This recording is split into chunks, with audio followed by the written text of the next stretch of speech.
তাহলে আমি শুরু করি। ভিডিওগুলো পার্ট বাই পার্ট আপলোড করব, কারণ না হলে অনেক বড় ভিডিও হয়ে যাবে, তখন দেখতেও বিরক্ত লাগবে। আস্তে আস্তে নাহলে পোলাপান দেখতে পারবে তাইলে। আর নাহলে আমারও অবস্থা খারাপ হয়ে যাবে একটা বড় ভিডিও বানাইতে গেলে। আচ্ছা, যাই হোক শুরু করি।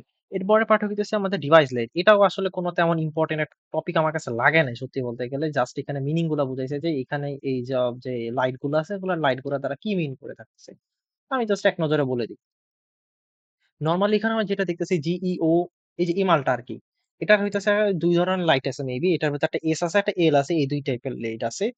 এগুলা মেনলি মিন করে থাকতেছে যে স্পিডটা। এই লাইটটা যদি মনে করো যে এস দ্বারা বুঝাইতেছে, এস যে লাইটটা আছে সেটা দ্বারা বুঝাইতেছে একবার ব্লিঙ্ক করে আর দেন পজ করে, তাহলে তার স্পিড হচ্ছে 10 এমবিপিএস করে। তারপর মনে করো দুইবার যদি ব্লিঙ্ক করে থাকে দেন পজ করে থাকে, তাহলে ওটা 100 এমবিপিএস। আর তিনবার ব্লিঙ্ক করলো দেন পজ হলো, তাহলে আমরা বুঝতে পারি 1 জিবিপিএস, যেটা আমরা বলে থাকি, বা 1000 এমবিপিএস। আর এল দ্বারা বুঝাইতেছে যে লাইনটা অ্যাক্টিভ আছে কি নাই, এটা। দেন ইউএসবির মতো সেম লাইন আছে, যে তোমার এখানে লাইন গুলা অ্যাক্টিভ আছে কিনা। যদি জ্বলা থাকে, নীল সবুজ যদি জ্বলা থাকে তো অ্যাক্টিভ, নাহলে কনসোলের ক্ষেত্রে ওই যে বললাম, কনফিগারেশন করার সময় যদি লাইনটা নীল হয়ে সবুজ হয়ে থাকে, তাহলে বুঝতে পারতেছো কি লাইনটা অ্যাক্টিভ আছে, তুমি এখন কনফিগার করতে পারো। আর অফ যদি হয়ে থাকে, পোর্ট নষ্ট হইতে পারে, কনফিগার করা হয় নাই বলে, বা কোনো সমস্যার কারণে। এভাবে তুমি সিম্পলি করতে পারো। এরপর হইতেছে পরের পার্ট, যে কনসোল অ্যাক্সেস। কনসোল অ্যাক্সেসটা কি? এই যে আমরা কাহিনী যে বলতেছি বারবার, যে একটা রাউটার কি তুমি কিভাবে যে কনফিগার করে থাকবা, সেই কনফিগারের কাহিনীটাই হইতেছে এখানে। কনসোল অ্যাক্সেস মানে হইতেছে যে একটা রাউটারটাকে তুমি কিভাবে কি বলে অ্যাক্সেস করবা, বা সরি কনফিগারেশন করবা, সেই পার্টটা কি হইতেছে এখানে আমরা জানতে পারবো। কনসোল অ্যাক্সেসের কি কাহিনী হইতেছে, বর্তমানে যতগুলো ডিভাইস আছে সেগুলা মানে সার্ভারের জন্য যেসব বড় বড় রাউটার আছে সেগুলা কিন্তু এই লাইনগুলা দিয়ে ব্যবহার করেই আমরা কিন্তু কাজ চালাইতেছি। তারপর তুমি মনে করো ওয়্যারলেস তুমি কনফিগার করতে চাচ্ছ, তাহলে তোমাকে এসএসএইচ সম্পর্কে জানা থাকতে হবে। এসএসএইচ, তারপর টেলনেট, এগুলো সম্পর্কে জানা থাকতে হবে। তারপর রিমোট অ্যাক্সেসের জন্য আমরা কি কি ব্যবহার করে থাকি, টেরা টার্ম ব্যবহার করে থাকি, এগুলো সফটওয়্যার। তারপর পুটি ব্যবহার করে থাকি। এইসব সফটওয়্যারের মাধ্যমে হইতেছে তুমি একটা সার্ভারের মধ্যে রিমোট অ্যাক্সেস নিয়ে কানেকশন করতে পারো। আচ্ছা, এই পার্টটুকির ভিতর হইতেছে যে তোমার একটা লাগবে কনসোল কেবল। তুমি যদি কনসোল মানে কনফিগার করতে চাও, একটা কনসোল কেবল লাগবে। আচ্ছা, একটা কনসোল কেবল না, আসলে অনেক ভাবেই আমি কনফিগার করতে পারি, একটা একটা করে আসি। কনসোল কেবল 1 নাম্বার। কনসোল কেবলের কাজটা হইতেছে, এখানে কয়েক ধরনের কনসোল কেবল আছে। সবার প্রথমে দুনিয়াতে যে কনসোল কেবলের কাহিনী আসে সেটা যদি বলে থাকি, সিরিয়াল পোর্টের মাধ্যমে। এটা এখন বর্তমানে কোনো পিসি রাউটার এগুলোর মধ্যে ইউজ করে না, বাট পড়ার জন্য পড়তে পারো। এই সিরিয়াল পোর্টের ভিতর হইতেছে 9টা কেবল থাকে। তখন আমাকে কি করা লাগতো, আর জে 45 টু, আর জে 45 তো বুঝতেই পারতেছে, যেগুলো ইথারনেটের পোর্ট। আর জে 45 টু যে ডিবি নাইন কনভার্টার ব্যবহার করে। ডিবি নাইন মানে যে 9টা কেবল, যেটা আর কি। এরকম সিরিয়াল পোর্টের ভিতরে 9টা কেবল থাকতো, তো এরকম কনভার্টার ব্যবহার করে করে কাজ করা লাগতো, যেটা এখন বর্তমান পিসিতেও নাই, রাউটারের ভিতরও নাই। এরপরে তারপর আমরা ব্যবহার করা তখন শুরু করছি, যেগুলো যেহেতু সিরিয়াল পোর্ট না, ইউএসবি পোর্টের মাধ্যমে, ইউএসবি টাইপ এ আর কি। ইউএসবি টাইপ এ পোর্ট গুলো আমরা ব্যবহার করা শুরু করছি। ইউএসবি টাইপ এ টু RS-232, এরকম পোর্ট কনভার্টার গুলো আমরা ব্যবহার করতাম। এগুলোর মাধ্যমে আমরা হইতেছে কনসোল করে থাকতাম। এরপর আরো সুবিধা করা হইলো, যে নর্মাল যে আমরা ইউএসবি লাইন থেকে মিনি ইউএসবি কনভার্টার, যেগুলো মানে আমাদের পিসির ভিতরে ইউএসবি লাইনটা লাগাইতাম, আর ওর কেবলের অপর প্রান্ত যেটা, সেটা হচ্ছে মিনি ইউএসবি, মানে টাইপ বি বা টাইপ সি, সেগুলা ব্যবহার করার মাধ্যমে রাউটার গুলো এখন বর্তমানে কনফিগার করা হয়। এখানে জাস্ট হইতেছে কেবল কানেকশনের কথা বলা হয়েছে। দুই দুই নাম্বার হইতেছে যে terminal emulation software. Terminal emulation সফটওয়্যারের মাধ্যমে, বাংলা কথা সিএলআই, ওই যে টেরা টার্ম, তারা পুটি, এইসব সফটওয়্যারের মাধ্যমে হইতেছে ওয়্যারলেসলি আমরা রাউটারে সিএলআই অ্যাক্সেস করে থাকি, সেটার কথা বোঝানো হইতেছে। তারপর হইতেছে console connection. Console connection structure ব্যবহার করে থাকি। এটা হইতেছে যে কেবলের এক সাইডে হইতেছে পিসি সিরিয়াল বা ইউএসবি লাইনটা থাকতো, আর আরেক সাইডে ডিভাইসের কনসোল পোর্টটা ব্যবহার করতাম। আগে যে কনসোল কেবলটা বললাম না, সেখানে কিন্তু কোনোটা কিন্তু কনসোল পোর্টের সাথে কানেক্ট করি নাই কিন্তু। এটা হইতেছে কনসোল পোর্টের সাথে আমরা কানেক্ট করতেছি। তারপর হইতেছে 4 নাম্বার। 4 নাম্বার, এত এত line to line in detail তো ভিতরেও নাই। নর্মালি যেগুলা বলতেছি সেগুলো নোট ডাউন করলেই চলবে। 4 নাম্বারটা হচ্ছে সিসকো রাউটারের জন্য, সিসকো ISR-G2 ইউএসবি কনসোল। এটা হইতেছে একটা কনসোল, এটা আলটিমেটলি একটা রাউটারেরই নাম। তাদের একটা স্পেশাল হইতেছে পোর্ট আছে, সেই পোর্টের জন্য এরকম কনসোল গুলো আমরা ব্যবহার করে থাকি। এটাই হইতেছে সেই এইসব রাউটারের জন্য আর কি বোঝানো হইতেছে। ঠিক আছে? আর ৫ নাম্বারটা কি? ৫ নাম্বার হইতেছে যে Cisco router console port rule. Console port rule. এটা হচ্ছে সিসকো যে আইএসআর জি টু রাউটারের ভিতরে দুইটা কনসোল পোর্ট আমরা ব্যবহার করতাম, একটা RJ45, একটা USB control, USB console, USB console. এটার ভিতরে দুইটা আমরা ইউজ করতাম, একটা ইউএসবি 45, আচ্ছা আর একটা হইতেছে ইউএসবি কনসোল, আর একটা হইতেছে RJ45। বাট একটা আরজে একটা টাইমে একটাই অ্যাক্টিভ হইতো। এইসব কনসোল পোর্ট গুলো আমরা নর্মালি ব্যবহার করে থাকতেছি, এটাই। মানে এরকম থিওরিটিক্যাল ব্যাখ্যাগুলা আর কি দেওয়া। এবার হচ্ছে এনেবল আইপি অন সুইচ। আচ্ছা, এখানে একটা মাথা খারাপ করে দিবে, একটা সুইচ কি কখনো আইপি থাকতে পারে? না। সুইচ কি করে থাকে? ডাটা লিঙ্ক লেয়ার নিয়ে কাজ করে থাকে, ও ম্যাক নিয়ে কাজ করে থাকে। তাহলে এখানে কি আইপি থাকার কোনো চান্স আছে? নর্মালি না, বাট আছে। কিভাবে? একটু আগে আমরা একটা জিনিস বললাম না, মাল্টি লেয়ার সুইচ। সেটা কি মেনলি ব্যাখ্যা করতেছে যে কোনো একটা সুইচের ভিতর তুমি যদি কোনো আইপি কানেক্ট করে থাকো সেটা।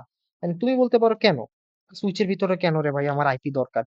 তুমি মনে করো সুইচকে রিমোটলি অ্যাক্সেস করতে চাচ্ছ, প্রোগ্রামেবল সুইচ যেগুলা সেই সব সুইচকে তুমি অ্যাক্সেস করতে চাচ্ছ, ডাটা লিমিট করে দিতে চাচ্ছ যে কোন ডিভাইস, কোন ডেডিকেটেড ডিভাইস ডিক্লেয়ার করতে চাচ্ছ, কয়টা ডিভাইস কানেক্ট করতে পারবে, এগুলো তুমি প্রোগ্রামের মাধ্যমে সিলেক্ট করতে চাচ্ছ, তখন তো স্বাভাবিক তোমার তো এইরকম প্রোগ্রামেবল সুইচই লাগবে। এখন এইসব সুইচগুলো যখন আমি ব্যবহার করে থাকবো, এই এইসব সুইচের ভিতর যখন আমি আইপিটা অ্যাসাইন করে থাকবো, এটা কি মুখের কথা নাকি যে রাউটারে যেভাবে আমরা আইপি অ্যাসাইন করে থাকি সুইচের ভিতরে সেম ভাবে আমরা অ্যাসাইন করব? বিষয়টা না। রাউটারে নরমালি যেভাবে আমরা আইপি অ্যাসাইন করতাম সেটা একদম হুবহু সুইচের ক্ষেত্রে না। সুইচের ভিতরে আমরা যখন আইপি অ্যাসাইন করে থাকি সেটাকে আমরা এসভিআই এর মাধ্যমে করে থাকি। মানে সুইচড সুইচড ভার্চুয়াল ইন্টারফেসের মাধ্যমে, ইন্টারফেস এর মাধ্যমে হইতেছে আমরা আইপিটা এসবিআই এর মাধ্যমে আমরা আমরা আইপিটা অ্যাসাইন করে থাকি। এটা একটা ভার্চুয়াল ইন্টারফেস যেটা দিয়ে সুইচের ডাটা লিংক লেয়ারটাকে আমরা ম্যানেজ করতে পারি, ডিফল্ট গেটওয়ে সেট করতে পারি, তারপর আইপি সেট করতে পারি জাস্ট এসবিআই ব্যবহার করার মাধ্যমে।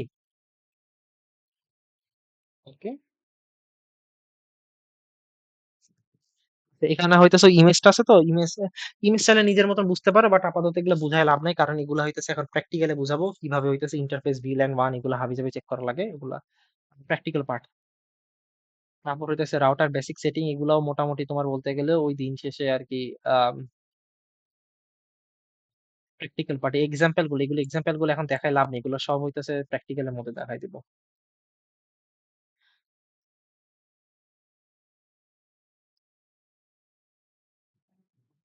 আর কি আছে? কনফিগার আইপি ভার্সন, আচ্ছা configure and IP version router, আচ্ছা আইপি ভার্সন 4 রাউটার ইন্টারফেস। এটা কয়টা পার্ট পাবা?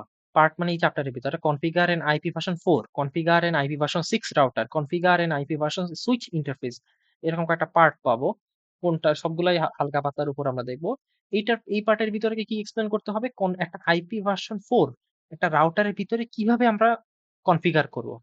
মানে রাউটার তোমারে আমি দিছি আর তুমি ওটার ভিতরে আইপি ভার্সন 4 এর আইপি কিভাবে সেট করবা। পরের টপিকটা হবে একটা তোমার রাউটার দিয়ে দিছি ওটার ভিতরে আইপি ভার্সন 6 কিভাবে তুমি সেট আপ করো। কাহিনী হইতেছে এরকম। প্রথম কাজ হবে এইখানে যে তোমার উল্টা ধরে মাঝখানে দুইটা কথা বাদ দিয়ে ফেলছি। আচ্ছা, আচ্ছা, এটা এটা আর আগে আরেকটু কথা বলবো। রাউটারের ভিতরে তুমি আইপি ভার্সন 4 রাউটারের ভিতর তুমি যখন আইপি ভার্সন 4 কে অ্যাসাইন করবা, সেটা করার আগে তোমাকে দুইটা কাজ করা লাগবে, তিনটা কাজ করা লাগে। প্রথম কাজ, আগে আইপি তোমাকে ডিসাইড করতে হবে যে তুমি কি আইপি দিবা। মানে ইন্টারফেসের ভিতর তুমি কিন্তু আইপি সেট করতেছো, কথাটা আগে বোঝো। And IP version router interface মানে ইন্টারফেসের ভিতর আইপি অ্যাসাইন করতেছো, ইন্টারফেসের ভিতর আইপি অ্যাসাইন করাকে আমরা কি বলছি? গেটওয়ে বলছি কিন্তু। তাহলে এই আইপি অ্যাসাইন করা আগে আমাকে একটা আইপি কোডের মাধ্যমে অ্যাসাইন করতে হবে। লাইক মনে করো যে আমরা লিখলাম আইপি, একটা কমান্ড আর কি, আইপি অ্যাড্রেস কমা পাশাপাশি অবশ্যই 192 168.5.1 দিলাম, স্পেস দিতেছে নেটওয়ার্ক অ্যাড্রেসটা আমরা এইভাবে বুঝাই দিলাম, ডট ডট ডট 252.0 এরকম একটা পুরা কমান্ড লিখে আমরা ক্লিক করলাম, আমার আইপিটা অ্যাসাইন হয়ে যায়। প্রথম কাজ হইতেছে এটা। সেকেন্ড কাজ হইতেছে এই পোর্টটাকে বা ইন্টারফেসটাকে অ্যাক্টিভ করা।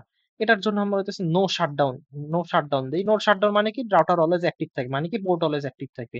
৩ নাম্বার, এই যে তোমার এখন আইপিএসএন করছো, ইন্টারফেস অ্যাক্টিভ করা ফেলেছো, সুন্দর মতন যেই ডিভাইসটাকে চালাইতে যেত তার সাথে ইথারনেট মানে কেবল কানেকশন করতে হবে, শেষ। কানেকশন এই টপিকের মধ্যে এতটুকুই আছে, এই টপিকের ভিতর এতটুকুই আছে। তো ফিজিক্যাল কানেকশন করলাম, ইন্টারফেসের মাধ্যমে কাজ করলাম, তো এটাই তো। আচ্ছা, আরেকটা জিনিস সেট করা লাগে, এটা একটু নর্মাল অল্প কথাতে এখানে আর কি এক্সপ্লেইন করা, যে এই পার্টটুক নোট ডাউন পার্টটুক, এটা হইতেছে দুইটা ক্লক আছে যেটা আমরা সিসকো প্যাকেট ট্রেসারের ভিতর কিন্তু দেখছি অলরেডি। একটা ডিসিই দেখছি আর একটা ডিটিই দেখছি। ডিসিই মানে হইতেছে ডাটা কমিউনিকেশন ইকুইপমেন্ট, ডিটিই মানে কি ডাটা টার্মিনাল ইকুইপমেন্ট। এটা সিগন্যাল পাঠায় ফ্রিকোয়েন্সিতে, ওই ফ্রিকোয়েন্সিতে রিসিভ করে। অবশ্যই এবং অবশ্যই দুইজনের ফ্রিকোয়েন্সি সেম হইতে হবে। বা টাইম যেটা আমরা সেট করতাম বা ক্লক রেট যেটাকে বলতাম, যে আমরা এখানে সিসকো প্যাকেট রাউটার মধ্যে ক্লক রেট সেট করা লাগে না, ওইটাই। এটার মধ্যে যদি ১২,০০০ দিয়ে থাকতাম তাহলে এটার ভিতরেও কিন্তু আমরা যে ১২,০০০ কিন্তু দিতাম। মানে এর যখন ১২,০০০ ফ্রিকোয়েন্সিতে যখন ডাটা পাঠাবে, এও যাতে ১২,০০০ ফ্রিকোয়েন্সিতে রিসিভ করতে পারে। এটা আর কি এখানে আর কি ক্লক রেটটা বলছে। Okay? আর আইপি ভার্সন 6 এর ভিতর তুমি কিভাবে, সেম কথা আমি তোমাকে যদি বলে কনফিগার করবা, টপিকটা এই যে আইপি ভার্সন 6 রাউটার ইন্টারফেস কিভাবে দেবা। আগে হাবিজাবি যত এত জ্ঞান দিছি, সোজা বাংলা কথা, প্রত্যেকটা কমান্ডের আগে একটা আইপি ভার্সন 6 লিখা নিবা। যেরকম কমান্ডটা কি বললাম, এই যে কমান্ডটা বলছি, এটার আগে আইপি ভি6 লিখবা। এটা যেমনই থাকবে। তাহলে এই জিনিসটা আইপি ভার্সন 6 এর জন্য অ্যাপ্লিকেবল হয়ে যাবে। বাস বিষয়টা হইতেছে এরকম। আর তোমার এই যে এখানে যে আইপিটা যেটা বলছি, এই আইপিটা তখন চেঞ্জ হয়ে যাবে। তখন আইপি ভার্সন 6 একটা আইপি লিখবা। ওই আইপিটা তখন তোমাকে রান হবে। For example, um, IPv6, IPv6 address, এটা হবে না তখন। IPv6 তারপর মনে করো একটা দিলাম 2001:DB8, 5টা 0 আছে, এই জন্য 0 দিলাম না, CACD হ্যাঁ, এটা colon 164 দিলাম, 64 দিলাম। তাহলে এরকম আমরা একটা আইপি অ্যাসাইন করে দিচ্ছি। এখানে কি আমার সাবনেট মাস্ক লাগছে? লাগে নাই। কারণ কি আমি 64 বইলাই দিছি। 64 দ্বারা আমরা বুঝাইতেছি কি, 128 বিটের ভিতরে 64 বিট হইতেছে হোস্ট আইডি। 128 বিটের ভিতরে 64 বিট হইতেছে নেটওয়ার্ক আইডি, আর বাকি 64 বিট হইতেছে আমার হোস্ট আইডি। সো এখানে আমি সাবনেট মাস্ক দিয়া লাভ আছে, আমি তো বইলাই দিছি 64 বিট হইতেছে আমার এখানকার নেটওয়ার্ক আইডি, এই জন্য লাগে নাই। আর দেন সুন্দর মতো চোখ বন্ধ করে নো শাটডাউন লিখা দিবা, তোমার কানেকশন স্টাবলিশড হয়ে যাবে। এখন আইপি ভার্সন 6 এর ভিতরে কিন্তু অনেক ধরনের মানে অ্যাড্রেসের ধরন আছে। আইপি ভার্সন 6 তো একটা অ্যাড্রেস, কিন্তু এটার কয়েকটা ধরন আছে। তার মধ্যে ২টা আমাদের বইয়ের ভিতরে এক্সপ্লেন করা, সেটা হইতেছে লিংক লোকাল অ্যাড্রেস, যেটা অলরেডি পড়ছো, গ্লোবাল ইউনিকাস্ট অ্যাড্রেস, এটাও পড়ছো। লিংক লোকাল মানে কি, সেম নেটওয়ার্কের ভিতর আইপি ভার্সন 6 চলবে। গ্লোবাল ইউনিকাস্ট অ্যাড্রেস মানে কি, আলাদা নেটওয়ার্কের ভিতরে আইপি ভার্সন 6 চলবে। আশা করি বুঝে গেছো। তা লিংক লোকাল অ্যাড্রেসের কাহিনীটা কি, শুধু লোকাল নেটওয়ার্কের ভিতরে চলবে, কিন্তু কোন আইপি চলবে, আইপি ভার্সন 6 চলবে কিন্তু। আর গ্লোবাল ইউনিকাস্ট অ্যাড্রেস মানে কি, আইপি ভার্সন 6 এর মতোই, বাট এখানে হয়ে থাকবে আইপি ভার্সন 4 এর মতোই, আইপি ভার্সন 6 টা এখন চলতে থাকবে। এখানে ডিটেইল ব্যাখ্যা কিছু না, জাস্ট বেসিক থিওরি। তো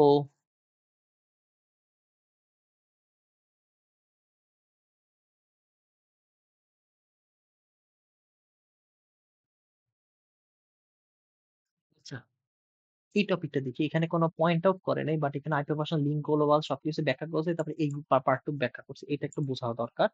বেশি ডিটেল দরকারও নাই, বাট যতটুকু পারি বুঝাই দিই। দেখো, তুমি যখন আইপি ভার্সন 6 টাকে কনফিগার করবা, তুমি রাউটারের ভিতর ডট ডট ডট ক্লিক করলা, ক্লিক করে আইপি ভার্সন 6 লিখলা। এই কনফিগার করার 3টা ওয়ে আছে, 3টা উপায় আছে, সেই উপায় মেথড আছে আর কি, মেথড বলে থাকি। মেথডটা হইতেছে, প্রথম মেথডের নাম হইতেছে static global unicast address. Meaning বোঝো, স্ট্যাটিক মানে কি? অ্যাডমিনিস্ট্রেটর নিজে আইপি অ্যাসাইন করে দেবে। কি আইপি অ্যাসাইন করবে? অবশ্যই আইপি ভার্সন 6 অ্যাসাইন করবে, লিখবে সুন্দর মতন গ্লোবাল, সব নেটওয়ার্কে যাতে আইপি ভার্সন 6 অ্যাক্সেস করতে পারে, গ্লোবাল মানে অন্য নেটওয়ার্ক সবগুলোকে, ইউনিকাস্ট এট আ টাইমে যাতে একটা আইপি যাতে রান করতে পারে। সো তোমাকে যখন আমরা এই কমান্ডটা, সেম কমান্ড এই যে এভাবে আমরা রান করছি না, এটাই হইতেছে স্ট্যাটিক গ্লোবাল ইউনিকাস্ট অ্যাড্রেস, মানে আমি ম্যানুয়ালি এই আইপিটাকে অ্যাসাইন করে দিতেছি সব নেটওয়ার্ক যাতে আইপি ভার্সন 6 এটাকে অ্যাক্সেস করতে পারে। এটাই হইতেছে আমার static global unicast address. 2 number method হতে পারে কি, EUI64, মানে 128 বিটের আইপির ভিতরে আমি বইলা দিতেছি যে 64 বিট অ্যাড্রেস, আমি কি বলে নেটওয়ার্ক প্রিফিক্স বা নেটওয়ার্ক অ্যাড্রেস থেকে নিবা, আর বাকি 64 বিট হইতাছে তোমার এই যে ইন্টারফেস বা পোর্টের ম্যাক অ্যাড্রেস থেকে নিবা। আমি ওরে বইলা দিলাম। আমার তাহলে পুরা নেটওয়ার্ককে বানায় দেওয়া লাগতেছে, 128 বিট টাইপ করে দেওয়া লাগতেছে না, আমার জাস্ট নেটওয়ার্ক অ্যাড্রেসটা দেওয়া লাগতেছে, বাকিটুক ইন্টারফেস থেকেই ও নিয়ে নিতেছে, বাকিটুক ইন্টারফেসের ম্যাক অ্যাড্রেস থেকেই নিজের মতন করে কনফিগার করে ও 64 বিট জেনারেট করে নিতেছে। আর ইউআই এর ফুল মিনিং হইতেছে এক্সটেন্ডেড, লিখা দিই, extended unique identifier. Extended unique identifier নাম দিয়ে কাম বুঝতে পারতেছো, এক্সটেন্ড করে থাকে নেটওয়ার্ক আইডিটুকু আমি অ্যাসাইন, 64 বিটের নেটওয়ার্ক আইডিটুকু আমি অ্যাসাইন করে দিতেছি, এন্ড দেন বাকি 64 বিট বা হোস্ট পার্টটুক ও ইন্টারফেসের ম্যাক অ্যাড্রেস থেকে নিয়ে নিতে পারতেছে।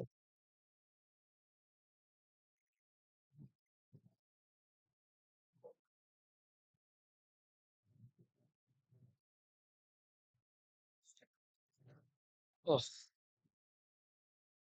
3টা মেথড বললাম না? ও ভাই, আর third method is static link local address. Static link local address, static link local address মানে কি বুঝতে পারতো, অ্যাডমিনিস্ট্রেটর IP6 অ্যাসাইন করে দিবে কোন নেটওয়ার্কের জন্য, লোকাল নেটওয়ার্কের জন্য নিজের, এটা গ্লোবাল ইউনিকাস্ট ছিল, এটা লোকাল অ্যাড্রেসের জন্য করে দিতেছে। আশা করি বুঝতে পেরেছো, এটা প্র্যাকটিক্যালটা হয়তো আমরা বোর্ড মানে যে অন্য একটা ভিডিওর মধ্যে দেখবো। উম, আচ্ছা,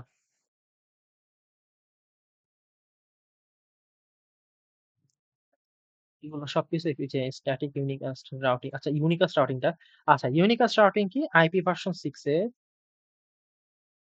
তোমার কাছে মনে করো IPv6 ইউনিকাস্ট রাউটিং, এটার মানেটা কি? এটার মানেটা হইতেছে তুমি সুন্দর মতন আইপি টাইপ করে দিছো, সবকিছু করে দিছো, সব পারফেক্ট আছে, চলবে না? চলবে না, তোমাকে ইউনিকাস্ট রাউটিং অ্যাক্টিভ করতে হবে। ইউনিকাস্ট রাউটিংটাই মেইনলি তোমার প্যাকেটটা বাইরের নেটওয়ার্কে পাঠাইতে সাহায্য করে থাকে। এটা যদি এনেবল না হয়, তুমি যতই প্যাকেট পাঠাও না কেন বাইরের নেটওয়ার্কেও ডাটাটা যাবে না। এটা হইতেছে থিওরিটা।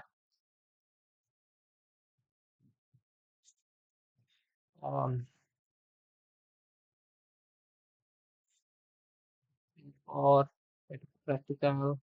আচ্ছা, আরেকটা কথা হইতেছে যে কনফিগার করে থাকো IP ভার্সন 4 কে লুপ ব্যাক ইন্টারফেসের ভিতরে। লুপ ব্যাক ইন্টারফেসটা কি, ও নিজেকে পিং করে বা নিজেকে প্যাকেট পাঠায়। এটা একটু অন্যভাবে বুঝি, অন্যভাবে বুঝবো মানে, আমার কাছে এই যে একটা রাউটার আছে, এগুলো একটা পোর্ট আছে, খুব ভালো কথা, এই পোর্ট গুলাকে আমরা কি বলে থাকি, ফিজিক্যাল পোর্ট আর কি, কারণ তুমি ফিজিক্যালি ধরতে পারতেছো, দেখতে পারতেছো। কিন্তু এই রাউটারের ভিতর আমি যদি একটা লজিক্যাল পোর্ট বানাই, লজিক্যাল পোর্ট বানাবো, এই লজিক্যাল পোর্টটাই হইতেছে আমার এই লুপ ব্যাক ইন্টারফেস। তা লুপ ব্যাক ইন্টারফেস কি, একটা রাউটারের ভিতরে একটা লজিক্যাল ইন্টারফেস বানাইতেছি বা ভার্চুয়াল ইন্টারফেস বানাইতেছি, যেটা রাউটারের ভিতরেই থাকবে, যেটা ফিজিক্যাল না। ফিজিক্যালি আমরা এখানে সুন্দর মতন পোর্ট কানেক্ট করে কেবল কানেক্ট করে দিতে পারতেছি এইসব, কিন্তু লজিক্যাল পোর্ট কিন্তু এইরকম না। তারপর হইতেছে, যাবো না, and এটাকে আমরা বলে থাকি একটা লজিক্যাল পোর্ট।